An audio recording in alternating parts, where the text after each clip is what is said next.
ధన్య నర్మదకు phone చేసింది. Narmada phone lift చేసింది. Prithvi sir phone చేశారా? దేనికి? సెలెక్ట్ అయిన వాళ్ళందరికీ గెట్ టుగెదర్ ఏర్పాటు చేశారంట. ఓహో ఏమిటి, నువ్వు రావట్లేదా? నాకు ఇన్విటేషన్ అందనూ లేదు. నేను డ్యూటీలో జాయిన్ అయ్యే ఉద్దేశమూ లేదు.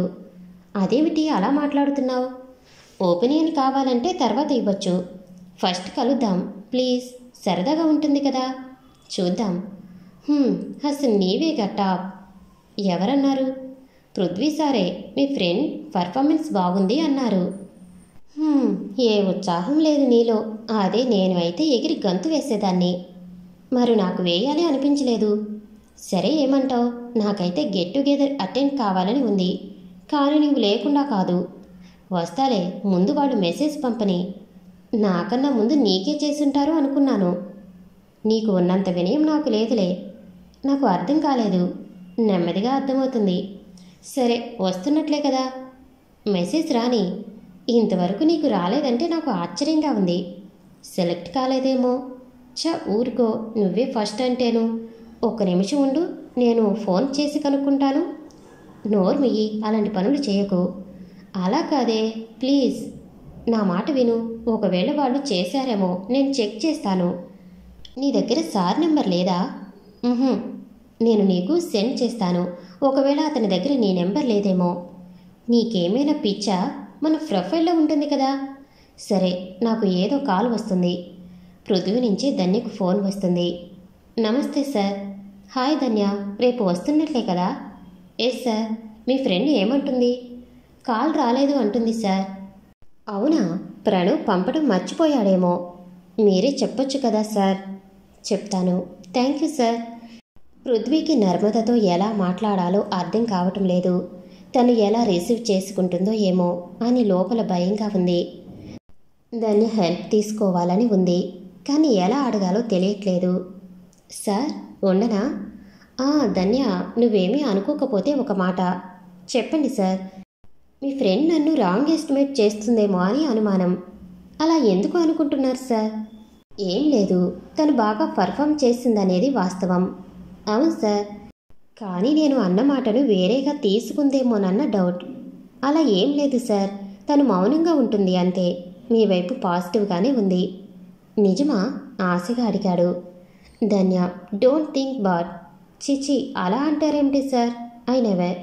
Okay Dhanya, I need your help. మరి ఇంకేం మాట్లాడాలో అర్థం కాలేదు. Sure sir. ఫోన్ పెట్టాక అతడేం మాట్లాడాడు, తను ఏం హామీ ఇచ్చింది అర్థం కాలేదు ధన్యకు. కన్ఫ్యూజన్గా అనిపించింది. చాలాసేపు ఆలోచించిన పృథ్వీ నర్మదతో మాట్లాడాలని డిసైడ్ అయ్యాడు. హాయ్, ఐఎమ్ పృథ్వీ అని మెసేజ్ పెట్టాడు. చూసినట్టు బ్లూటిక్ పడింది. No reply. గుడ్ మార్నింగ్ అని పెట్టాడు మళ్ళీ. No reply. ఫోన్ చేశాడు. లిఫ్ట్ చేసింది. అమ్మయ్య అనుకుని నర్మదా అన్నాడు.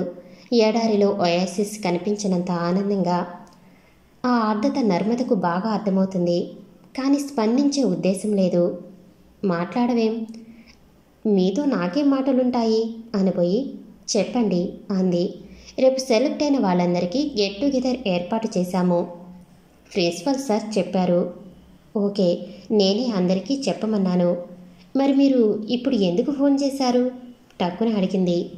నీకింకేం పని లేదా అని అడిగినట్టు ఫీల్ అయ్యాడు. అంతేనా అడిగింది. ఫోన్ పెట్టేయమంటారా అన్నట్టు అనిపించింది పృథ్వీకి. నో నో అన్నాడు కంగారుగా. వస్తున్నావు కదా, రానని ఎందుకు అనుకుంటున్నారు? అనుకోలేదు. వెంటనే రిప్లై ఇచ్చాడు. ఓకే, ఉంటాను మరి. నర్మదా, ఏదైనా చెప్పాలనుకుంటే చెప్పండి సార్. సారీ, ఆ వీడియో నేను పెట్టలేదు. ఓకే, ఆ కామెంట్ కూడా నాది కాదు. నేను మాత్రం నా అభిప్రాయమే చెప్పాను. ఓకే, వాడు నా ఫ్రెండ్ పొరపాటున. ఓకే, ఉంటాను. పృథ్వీ మనసులో లేదు. ఏదో ఒక టాస్క్ కంప్లీట్ అయినట్టు ఊపిరి పీల్చుకున్నాడు. అత్త వస్తుంది, ఎలా ప్రొసీడ్ అవ్వాలో చెబుతుంది అనుకున్నాడు. ధన్యతో మాట్లాడితే తను వెంటనే ఉత్సాహంగా మరిన్ని కబుర్లు చెబుతుంది. నర్మదతో మాట్లాడాలంటే తన గొంతే మారిపోతుంది. ధన్యకు ఫోన్ చేసి వెన్యూ చెప్పి నర్మదకు కూడా చెప్పినట్టు చెప్పాడు. అందరూ చాలా ఉత్సాహంగా ఎంజాయ్ చేస్తున్నారు. 21 ఇయర్స్ మొట్టమొదటి campus selections, reputed company, 4 lakh package. Narmada లాంటి వాళ్ళకి మరింత ఎక్కువ. యువత ఆనందంతో తేలిపోతుంది. అరేంజ్మెంట్స్ బాగా చేశారు. టేబుల్స్ రౌండ్గా ఏర్పాటు చేశారు. మొత్తం 28 మందిని సెలెక్ట్ చేశారు. నర్మద కాలేజీ నుంచి 14 మందిని, ధన్య కాలేజీ నుంచి 5 మందిని, వేరే చుట్టుపక్కల ఉన్న కాలేజీలో నుంచి 9 మంది. ఫ్రెండ్లీగా కూర్చున్నారు అందరూ.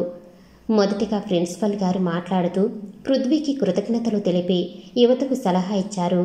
పృథ్వీ లేచి మాట్లాడుతూ, మీరందరూ ఉద్యోగాలు వచ్చింది అని అనుకుంటున్నారు. మేము మా కంపెనీని అభివృద్ధి చేసేవాళ్ళు వచ్చారు అని అనుకుంటున్నాము. అందరూ క్లాప్స్ కొట్టారు. నిజం, ఇది వాస్తవం. ఎలాగంటే నేను సెలెక్ట్ అయినప్పుడు మా ప్రొఫెసర్స్ కానీ ఫ్రెండ్స్ కానీ అందరూ నన్ను బాగా మెచ్చుకున్నారు. కానీ కంపెనీస్ నాలాంటి వాళ్ళని అందరినీ తీసుకోరు. ఎందుకంటే తెలివితేటలు మాత్రమే పనికిరావు, ఇంప్లిమెంట్ చేసేవాళ్ళు కావాలి. అది ఇండియన్స్లో మాత్రమే ఉంది. హార్డ్ వర్కింగ్, ఒబిడియన్సీ, ఓవర్ టైం, అంతకంటే ముందు ఇన్కమ్ బాగుంటే చాలు. సంబంధం లేని పనైనా నేర్చుకుని చేస్తారు. ఇదే మనకు ఉద్యోగాలు ఇప్పిస్తుంది. కాబట్టి minimum knowledge, hard working, dedication ఉంటే తెలివితేటలు తక్కువైనా మనకు మంచి ఉద్యోగాలు వస్తాయి. అలా అని పూర్తిగా తెలివితేటలకు సంబంధం లేదు అనుకోకూడదు. హార్డ్ వర్క్ చేసేవాళ్లే ముఖ్యమైన, తెలివితేటలు ఉండేవాళ్ళు ఒకరిద్దరి కోసం వాళ్ళు ప్రాకులాడుతారు. నడిపేది ఒకరు, నడిపించేది ఒకరు. ఒక డ్రైవర్ 50 మంది ఉన్న బస్సుని గమ్యానికి చేరుస్తాడు. ఇది మీరు గుర్తుపెట్టుకున్నారు అంటే భవిష్యత్తులో మరింత ప్యాకేజీతో ముందుకు పోగలరు. పృథ్వీ ముగించగానే ప్రిన్సిపల్ లేచి నిలబడి ఫ్యాకల్టీని మాట్లాడమన్నాడు. పృథ్వీ చేతికున్న వాచి చూసుకున్నాడు. 11 గంటలు అవుతుంది. ఇంకా అత్తను తీసుకుని ప్రణవ్ ఎందుకు రాలేదు అనుకున్నాడు మనసులో. నర్మదా, ధన్య ఒక టేబుల్ వద్ద కూర్చున్నారు. పృథ్వీ అక్కడికి వచ్చాడు. ధన్య రెస్పాండ్ అవుతూ, చాలా సూపర్గా చెప్పారు సార్ అంది. వాస్తవం ఇదే. పనిచేసేవాడే వాళ్లకు కావాలి. నవ్వుతూ అని నర్మద వైపు చూశాడు. ఏమన్నా అంటుందేమోనని. నర్మద పృథ్వీ వైపు చూసి చూడనట్టుగా ఉంది. ఎందుకంత పొగరు? పృథ్వీకి పెదవి వరకు వచ్చింది, కానీ జారలేదు. అంతలో ప్రణవ్ ఎంటర్ అయ్యాడు, వెంట దేవికతో. ప్రణవ్ను దేవికను చూడగానే కళ్ళల్లో ఉత్సాహం తొంగి చూడగా, హాయ్ ప్రణవ్, ఇక్కడ అన్నాడు పృథ్వీ చెయ్యి పైకెత్తి. ఆ మాటకు తల తిప్పి వెనక్కి చూసింది నర్మద. అంతే, ఉలిక్కిపడింది. ఓ మై గాడ్, ఇక్కడికి తల్లి ఏంటి, ఎందుకు వస్తుంది అనుకుని లేచి వెళ్ళి పలకరిద్దామని అనుకునే లోపల పృథ్వీ, అత్త ఇటు అన్నాడు. దాంతో చటుక్కున తల తిప్పేసుకుని చున్నీ తీసుకుని మొహానికి కప్పేసుకుంది. ఎందుకంత కంగారు? అప్పుడే నర్మదను చూసిన ధన్య ప్రశ్నించింది. నర్మద మరింత కంగారుతో ఊరుకో అని అక్కడి నుంచి లేవబోతుంటే పృథ్వీ, నర్మద ఆమె మా అత్త అన్నాడు. నర్మదికి ముచ్చెమటలు పోశాయి. ఆశ్చర్యం నుంచి తేరుకోకముందే ఎలాగైనా అక్కడి నుంచి వెళ్ళిపోవాలి అనుకుంది.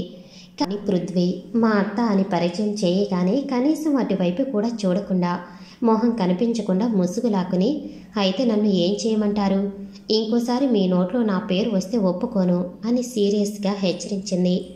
ఊహించని ఆ తీవ్రతకు పృథ్వీ తెల్లబోయాడు. మీరేమైనా నాకు బొడ్డు కోసి పేరు పెట్టారా? నన్ను ఆ పేరుతో పిలవకండి అంది మళ్ళీ హెచ్చరిస్తున్నట్లు. ధన్య నర్మదని కంట్రోల్ చేస్తూ, ఏమిటి అలా మాట్లాడుతున్నావు అని అడిగింది.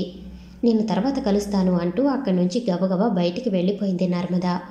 హాల్లోకి ఎంటర్ అవుతున్న ప్రణవ్ని ప్రిన్సిపల్ పలకరించటంతో ప్రణవ్ ఆగి మాట్లాడటం వల్ల దేవిక కూడా అక్కడ ఆగింది. దానితో నర్మదను గమనించలేదు. అందులోనూ బిడియంగా అందరి వైపు చూస్తూ లోపలికి వచ్చింది దేవిక. నర్మదను ఆమె అక్కడ ఊహించలేదు. నర్మద అక్కడి నుంచి వెళ్ళిపోగానే పృథ్వీ మొహం చిన్నపోయింది. ధన్యకు నర్మద ప్రవర్తన వింతగా అనిపించింది. వెంటనే తను లేచి నర్మద వెనుక వెళ్ళింది. నర్మదికి ఏం చేయాలో తోచలేదు. రావటం అయితే బయటకు వచ్చేసింది, కానీ ఏంటి ఊహించని పరిణామం అనుకుంది. తనకు మొదటే అనుమానం వచ్చింది. అమ్మ నోట్లో పృథ్వీ అమెరికా నుండి వచ్చాడని వినటం, కానీ ఎందుకో ఎక్స్పెక్ట్ చేయలేదు. అంతేకాక వాళ్లపై సదభిప్రాయం లేకపోవటంతో పట్టించుకోలేదు. తనెవరో ఇతనికి తెలుసా? తెలిసే తనతో అలా ఉన్నాడా అనుకుంటూ ఉంటే ధన్య వచ్చింది. ఏంటి అలా చేశావు? ఏం బాగోలేదు నీ పద్ధతి. ఎవరూ గమనించలేదు కాబట్టి సరిపోయింది. పాపం పృథ్వీ సార్ మొహం ఎలా అయిపోయిందో తెలుసా అడిగింది. నర్మద జవాబు చెప్పలేదు. అయినా ఆ ముసుగు వేసుకోవటం ఏమిటి? ధన్యకు సమాధానం చెప్పలేకపోయింది నర్మద. వారిద్దరి మధ్య ఏదో ఉంది, అందుకే అంత సంఘర్షణకు లోనవుతున్నారు అనుకుంది ధన్య. నర్మద, నువ్వేమీ అనుకోనంటే ఒక మాట. ఏమిటి? పృథ్వీ సార్కి నీకు మధ్య? చిచి, ఒకేసారి మరీ సార్ని అంత ధైర్యంగా వ్యతిరేకిస్తున్నావు. నేనెప్పుడు వ్యతిరేకించాను? ఆయన మనకంటే చాలా పెద్దవారు. ఒక రకంగా చెప్పాలంటే మంచి ఆపర్చునిటీ ఇస్తున్నారు. అతన్ని గౌరవించాలి, లేదా కనీసం సాఫ్ట్ నేచర్ అయినా నీలో ఉండాలి. కానీ అది నాకు ఏ కోసానా కనిపించలేదు. నర్మద దానికి సమాధానం ఇవ్వలేకపోయింది. నిజమే, తనెందుకు ఇలా ప్రవర్తిస్తుంది? ఒకవేళ తను అక్కడే ఉండి ఉంటే ఏమయ్యేది? తనేం తప్పు చేసిందని ఎందుకలా వచ్చేసింది? అక్కడే ఉండి ఉంటే తను అత్త కూతురని తెలిసేది, అంతే కదా? తెలిస్తే అతను మరింత చనువుగా ప్రవర్తిస్తాడు. మిడిగుడ్లేసుకుని కళ్ళల్లో కళ్ళు పెట్టి చూస్తాడు. అమ్మకు ముందే వాళ్ళంటే అభిమానం. నా అల్లుడు పెళ్లి చేసుకో అంటుందేమో. ఛీ, మా అమ్మకి విలువలేని చోట నేను ఉండటమా? నేనెవరో తెలిసి ఇన్ని ఆఫర్స్ ఇస్తున్నాడా? అయినా అమ్మని ఎందుకు రప్పించినట్టు? ఏంటి ఆలోచిస్తున్నావు? ఇక లోపలికి రావా? ధన్య కుదిపింది. ఏమీ అర్థం కానట్టు ఆయోమయంగా చూసింది. వెళ్ళాలా వద్దా? అమ్మ ఇక్కడికి వస్తున్నట్టు తనతో ఎందుకు చెప్పలేదు? ఒక క్షణం ధన్య అని తల్లికి ఫోన్ చేసింది.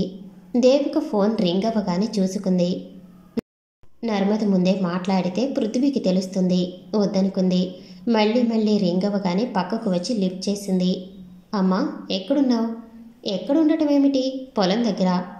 అమ్మో, ఎంత తేలిగ్గా అబద్ధమాడింది అనుకుంది మనసులో. మాట్లాడవేం? నేనెక్కడున్నానో తెలుసుకోవటానికి ఫోన్ చేశావా? అవును. అవునా? తనెక్కడుందో కూతురికి తెలిసిందేమోనన్న అనుమానం వచ్చింది. వచ్చినా ఏముందిలే, చెప్తే సరి అనుకునేంతలో ఎక్కడున్నావు మళ్ళీ ప్రశ్నించింది. ఏంటి అలా అడుగుతున్నావు? చెప్పానుగా. సరే, ఫోన్ పెట్టేసింది. ఎందుకు అబద్ధమాడింది? కొంచెం సేపు వదిలే, తర్వాత వస్తాను. ఎవరైనా అడిగితే కళ్ళు తిరుగుతున్నాయని చెప్పు ప్లీజ్. నీ ఇష్టం. అయిష్టంగా వెళ్ళిపోయింది. లోపలికి వెళ్ళగానే పృథ్వీ చూపులు ధన్యను పరిశీలించాయి. ధన్య కోసమే చూస్తున్నట్టు. తనెక్కడా అడిగాడు. కళ్ళు తిరుగుతుందని రెస్ట్ తీసుకుంటానంది సార్. ఎందుకు? ఆందోళన వద్దన్నా వ్యక్తమవుతుంది. వచ్చేస్తానంది. ప్రణవ్ మొహం మాత్రం చాలా సీరియస్గా ఉంది. ఏమైందిరా నీకు? అంత అవసరమా అన్నాడు మెల్లగా. అరే ఏం కాదులే అన్నాడు. దేవిక పృథ్వీ మొహంలోని భావాలను అర్థం చేసుకుని దగ్గరగా వచ్చి పృథ్వీ అంది. అతి కష్టం మీద తనను తాను కంట్రోల్ చేసుకుని నవ్వటానికి ప్రయత్నించాడు. ఆ అమ్మాయి ఎక్కడా? తేల్చేసేదానిలా అడిగింది. పృథ్వీకి అత్త ఎలా ప్రవర్తిస్తుందో అన్న భయంతో తను రాలేదు అత్త అన్నాడు. రమ్మన్నావా? తనతో నాకు అసలు పరిచయం లేదత్తా, ఎలా పిలవను? ముందు నీతుకి పెళ్ళవని, తర్వాత నీకు చేసేయాలి అంది దేవిక. పృథ్వీతో మాట్లాడటానికి ఒక్కొక్కరు వస్తుండటంతో దేవిక ఒక పక్కగా కూర్చుంది. నర్మద మనసులో మెదిలింది. ఎందుకలా అడిగింది? తను శారద దగ్గరికి వెళ్ళటం పిల్లలకు నచ్చదు. అందుకే తను ఎప్పుడూ అబద్ధం ఆడాల్సి వస్తుంది. ఆలోచిస్తూ కూర్చుంది. ధన్య వైపు అప్పుడప్పుడు ఓ లుక్ వేస్తున్నాడు పృథ్వీ. కానీ డైరెక్ట్గా ఏం అడగలేదు. ప్రిన్సిపాల్ ధన్యను పిలిచి నర్మద కనిపించలేదే అని అడిగాడు. తను రెస్ట్ తీసుకుంటుంది సార్, ఒంట్లో కాస్త నలతగా ఫీల్ అవుతుంది. ధన్యకు ఫోన్ చేసింది నర్మద. కాస్త పక్కకు వచ్చి ఏమిటి అడిగింది. నువ్వు మరో డ్రెస్ తెచ్చుకున్నావా అడిగింది. అవును. అయితే ఆ డ్రెస్ తీసుకునిరా అని ఫోన్ పెట్టేసింది. నర్మద తల్లికి ఫోన్ చేశాక తండ్రికి చేసింది. ఇంట్లో ఒకే ఫోన్ ఉంటుంది. పక్కింటి వాళ్ళకి చేసి తండ్రికి ఇవ్వమంది. ఫోన్ తీసుకుని వెంటనే ఏం నాయనా, అమ్మ ఫోన్ తీయలేదా అడిగాడు వాసు. నాన్న, అమ్మ ఎక్కడికి వెళ్ళింది? వెంటనే జవాబు చెప్పలేదు వాసు. ఏం నాన్న మాట్లాడవు? అమ్మ పృథ్వీ పిలిస్తే. ఎవడా పృథ్వీ?